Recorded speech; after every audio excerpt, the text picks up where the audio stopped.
प्यारे बच्चों, आज हम शुरू करेंगे वेलोसिटी सिलेक्टर। लास्ट क्लास में हम लोगों ने देख लिया था किस तरीके से चार्ज पार्टिकल सर्कुलर मोशन में या हेलिकल मोशन में घूमता है under the effect of magnetic field. आज हम साथ में थोड़ा सा इलेक्ट्रिक फील्ड भी डाल देंगे, देखते हैं क्या इफेक्ट आता है। बच्चों, हमने एक अरेंजमेंट बनाया है, इस तरीके से कोई चैम्बर है, बीच में जगह है खाली। यहाँ पे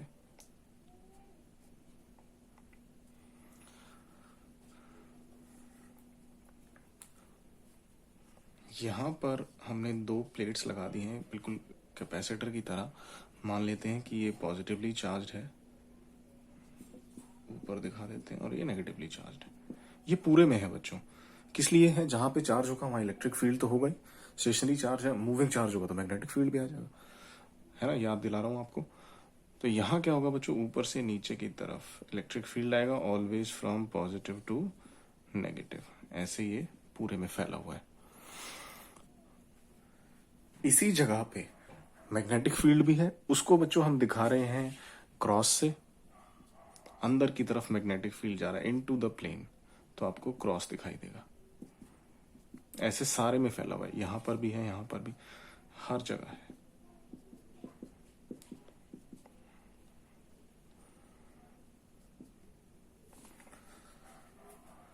तो इतनी मेहनत करने का क्या फायदा है बच्चों? देखो, इस पूरे अरेंजमेंट का नाम है velocity selector.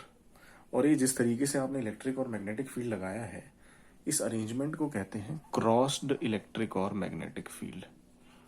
Crossed electric and magnetic field बोले तो इलेक्ट्रिक फील्ड और मैग्नेटिक फील्ड आपस में परपेंडिकुलर है। ऐसी अरेंजमेंट हमने करके दी है। इसका फायदा क्या है? देखिए, एक छोटा सा एग्जांपल लेते हैं। मान लीजिए जब आप बोर्ड के एग्जाम देने जाते हैं तो ये आपका सेंटर है। यहाँ पर एक बंदा खड़ा होता है जो आपके एडमिट कार्ड चेक करता है, या अंदर भी हो सकता है, धूप ज्यादा है तो अंदर खड़ा हो जाएगा। तो ये आपका एडमिट कार्ड चेक करेगा, उसके पास जो लिस्ट होगी उससे चेक करेगा। अगर दोनों डिटेल्स मैच हो गई, है ना, यहाँ 1 है, यहाँ 1 है, तो आप यहाँ से बाहर निकल जाएंगे। तो ये थ्रेशोल्ड आपने पार कर ली, कुछ कंडीशन सेटिस्फाई हुई, आपने ये पार कर लिया। सेम चीज बच्चों यहाँ पर भी है। देखिए, इस प्रोसेस को धीरे धीरे समझेंगे। यहां से हमारे पास कुछ चार्ज पार्टिकल्स अंदर आ रहे हैं, फेंके गए हैं, बहुत सारे हैं। मान लेते हैं कि उनमें से एक कोई चार्ज पार्टिकल एक इलेक्ट्रॉन है। और आप तो जानते ही हैं, अब बहुत टाइम हो गया पढ़ते हुए, इलेक्ट्रॉन जो है एक नेगेटिवली चार्ज पार्टिकल होता है। तो बच्चों, इस पे क्या इफेक्ट होगा? ये इलेक्ट्रॉन मान लीजिए जैसे ही इस चेंबर के अंदर घुसेगा, तो कौन कौन यहाँ चेक करने के लिए खड़ा है? देखिए क्या होगा। ये जो इलेक्ट्रिक फील्ड है बच्चों, इलेक्ट्रिक फील्ड किसी भी चार्ज पार्टिकल पे फोर्स लगाता है Q इंटू वी, और उसी फोर्स को हम Fe से दिखाते हैं। और ये फोर्स किस डायरेक्शन में होगी बच्चों? अगर चार्ज पार्टिकल पॉजिटिव है तो इलेक्ट्रिक फील्ड के अलोंग होगी, अगर चार्ज पार्टिकल नेगेटिव है तो इलेक्ट्रिक फील्ड के अगेंस्ट होगी। अब चार्ज पार्टिकल तो नेगेटिव है, इलेक्ट्रॉन की बात हो रही है। अब इलेक्ट्रिक फील्ड किधर है? ऊपर से नीचे की तरफ। तो चार्ज पार्टिकल किधर फोर्स फील करेगा? नीचे से ऊपर की तरफ। तो जैसे ही अंदर घुसेगा, इसके ऊपर एक फोर्स लगेगी और उधर की तरफ मुड़ जाएगा। अब मैग्नेटिक फील्ड चुप नहीं बैठेगा। मैग्नेटिक फील्ड को भी पूरी पावर है फोर्स लगाने की, हमने पिछली क्लास में पढ़ा है। मैग्नेटिक फोर्स क्या थी? Lorentz magnetic force QVB sine theta. तो ये जो थीटा है, किस किसके बीच में एंगल था? पार्टिकल की वेलोसिटी और मैग्नेटिक फील्ड। कौन से पार्टिकल की? पॉजिटिव। तो ये जो चार्ज पार्टिकल है तो नेगेटिव है। तो बेसिकली हम ये V की डायरेक्शन कैसे जज करते हैं? करंट की डायरेक्शन से। तो बच्चों, अगर इलेक्ट्रॉन इधर जा रहा है तो करंट किधर माना जाएगा? उधर की तरफ। तो फ्लेमिंग्स लेफ्ट हैंड रूल, हम इस मैग्नेटिक फोर्स की डायरेक्शन पता लगा रहे हैं। देखिए, FBI magnetic field into the plane है, V यानी I करंट की डायरेक्शन उस तरफ मानी जाएगी, तो फोर्स किधर आ गई बच्चों? नीचे की तरफ आ गई। दैट मीन्स ये जो मैग्नेटिक फोर्स है, इसका मैग्नीट्यूड तो हम बड़े अच्छे से निकाल लिया, QVB, लेकिन इसकी डायरेक्शन किधर आएगी? अभी अभी देखा, फ्लेमिंग्स लेफ्ट हैंड रूल, वो नीचे की तरफ आएगी। दो फोर्सेस लग रही हैं बच्चों, तो इलेक्ट्रॉन का टूट जाएगा? ऐसा तो नहीं होगा। तो हम क्या देख सकते हैं, अगर ये दोनों फोर्सेस में से एक फोर्स बड़ी हुई तो वो फोर्स जीत जाएगी, और वेक्टर रिजल्टेंट की कॉन्सेप्ट से उस तरफ एक्सेलरेशन मिल जाएगी। लेकिन क्या होगा अगर दोनों फोर्सेस इक्वल हो जाएं? यानी कि Fe जो है, this becomes equal to FM, QE is equal to QVB। Theta तो 90 था ना, हट गया था। तो यहां से हमारे पास एक कंडीशन आ गई v is equal to E by B. इसका मतलब क्या है, ये जो दोनों फोर्सेस हैं ये इक्वल अगर आप कर दें, कैसे इक्वल होंगी बच्चों, देखो इलेक्ट्रिक फील्ड वाली फोर्स है वो किस पे डिपेंड कर रही है, चार्ज पार्टिकल के मैग्नीट्यूड पे, चार्ज पे। इलेक्ट्रिक फील्ड पे इलेक्ट्रिक फील्ड सेट करना आपके हाथ में, मशीन आपकी है। दूसरा, मैग्नेटिक फोर्स किस पे डिपेंड कर रही है, चार्ज पार्टिकल, चार्ज पे। वेलोसिटी जिससे वो प्रोजेक्ट किया गया है। दूसरा, मैग्नेटिक फील्ड, ये सेट करना आपके हाथ में, मशीन आपकी है। सो अब देखिए, अगर हम फाइनल कंडीशन पे पहुंचे, अगर ये दोनों फोर्सेस इक्वल करनी है या इक्वल अगर रही होंगी तो क्या इफेक्ट आएगा, v is equal to E by B.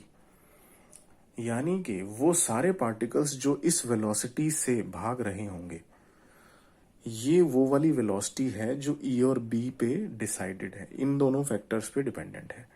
Electric field आपके हाथ में है, मैग्नेटिक फील्ड आपके हाथ में है। यानी कि मान लीजिए किसी इस मशीन में आपने इलेक्ट्रिक फील्ड सेट कर दिया 10 न्यूटन पर कूलम और मैग्नेटिक फील्ड सेट कर दिया 1 टेस्ला, तो वेलोसिटी कितनी आ गई, सारा बेसिक मैथमेटिक्स 1 मीटर पर सेकेंड, 10 मीटर पर सेकेंड, सॉरी। यानी कि जब ई और पी की वैल्यू आपने निकाल ली है तो वेलोसिटी की वैल्यू आ गई है 10 मीटर पर सेकेंड। और ये कंडीशन कब आई है बच्चों, जब दोनों फोर्सेस बराबर हो गई हैं। यानी अगर यहाँ पे बहुत सारे पार्टिकल प्रोजेक्ट किए गए हों, कोई चल रहा हो 12 मीटर पर सेकेंड से, कोई जा रहा हो 10 मीटर पर सेकेंड से, कोई जा रहा हो 20 मीटर पर सेकेंड से, तो इन दोनों में, इन तीनों में से वो कौन सी स्पीड है जिसपे दोनों फोर्सेस बराबर लग रही होंगी, हमने यहाँ से मैच करा के देख लिया। 10 मीटर पर सेकेंड आ रही है किस केस में, जब ई और बी के थ्रू जो फोर्सेस लग रही हैं वो सेम हो। ई और बी वाली कंडीशन कैसे आई है, जब ये दोनों फोर्सेस सेम हो गई हैं। यानी कि ये 10 मीटर पर सेकेंड वाला जो पार्टिकल है ये दोनों फोर्सेस को सेम एक्सपीरियंस करेगा, इक्वल एंड अपोजिट फोर्सेस। इसका मतलब नेट फोर्स 0 और ये पार्टिकल अनडिफ्लेक्टेड बाहर आ जाएगा, अनडिफ्लेक्टेड बाहर आ जाएगा। और बाकियों का क्या होगा, उन पे कुछ ना कुछ फोर्स लगेगी, इधर उधर मुड़ जाएंगे, अंदर ही रह जाएंगे। यानी कि हमने तीनों में से एक को सिलेक्ट करवा दिया, बिल्कुल वैसे ही जैसे यहां हो रहा था। हमारे पास पहले से वैल्यू सेट है, 10 मीटर पर सेकंड वाले अनडिफ्लेक्टेड आ जाएंगे, बाकी इधर उधर हो जाएंगे। ये हमने कैसे सेट किया, इस कंडीशन से। ये कंडीशन कहां से आई, जब दोनों फोर्सेस बराबर हो गई। इसी कॉन्सेप्ट को कहते हैं बच्चों, इसी एप्लीकेशन को रादर हम कहते हैं वेलोसिटी सिलेक्टर। तो आपको इसमें ये कंडीशन याद रखनी है कि वही वाले पार्टिकल बाहर आएंगे जिनके ऊपर दोनों फोर्सेस बराबर लग रही हैं, और वो जो बाहर आ रहे हैं उनकी वेलोसिटी कितनी होगी, जो इलेक्ट्रिक फील्ड और मैग्नेटिक फील्ड की रेशियो है। तो बच्चों अगर इसकी डेफिनेशन पूछी जाए, ये कॉन्सेप्ट एक्सप्लेन करने को बोला जाए, तो क्या बोलेंगे, ये जो सारा सेटअप है, it is an arrangement of crossed electric and magnetic fields. Crossed मतलब आपस में परपेंडिकुलर हैं, और चार्ज की वेलोसिटी के भी परपेंडिकुलर हैं। The value of E and B, ये जो दो है magnitude, is so adjusted that the magnitude of the two forces becomes equal and opposite, वो तो डायरेक्शन से होगा ही। And the net force on the charged particle entering the system is 0 and it comes out undeflected। इस तरीके से आप दिखाएंगे, ये उसकी कंडीशन है। इसका यूज कहाँ पे होता है बच्चों, इसका यूज होता है charge to mass ratio calculate करने में। सब एटॉमिक पार्टिकल्स की चार्ज टू मास रेशियो बड़ी सिग्निफिकेंट होती है, बहुत सारी जगह काम आती है। जैसे इलेक्ट्रॉन की चार्ज टू मास रेशियो हो सकती है, प्रोटॉन की, तो ये सारी चीजें charge to mass ratio calculate करने के काम आता है। इनफैक्ट जो हमारा इलेक्ट्रॉन की चार्ज टू मास रेशियो है वो सबसे पहली बार इसी मेथड से कैलकुलेट की थी, जो हमारे साइंटिस्ट थे जे थॉमसन। और इस पूरे प्रोसेस को मास स्पेक्ट्रोमीटर नाम की एक डिवाइस में यूज़ किया जाता है। तो ये सारी इसकी छोटी छोटी एप्लीकेशन है, आपको बहुत डिटेल में जाने की ज़रूरत नहीं है। तो हमारे सिलेबस में जितना है वो इसका बेसिक लॉजिक है, इसकी कंडीशन है। चलिए बच्चों, इस लेक्चर में इतना ही। नेक्स्ट हम देखेंगे एक और इंस्ट्रूमेंट जो कि क्रॉस्ड इलेक्ट्रिक और मैग्नेटिक फील्ड पे काम करता है, जिसका नाम है साइक्लोट्रॉन।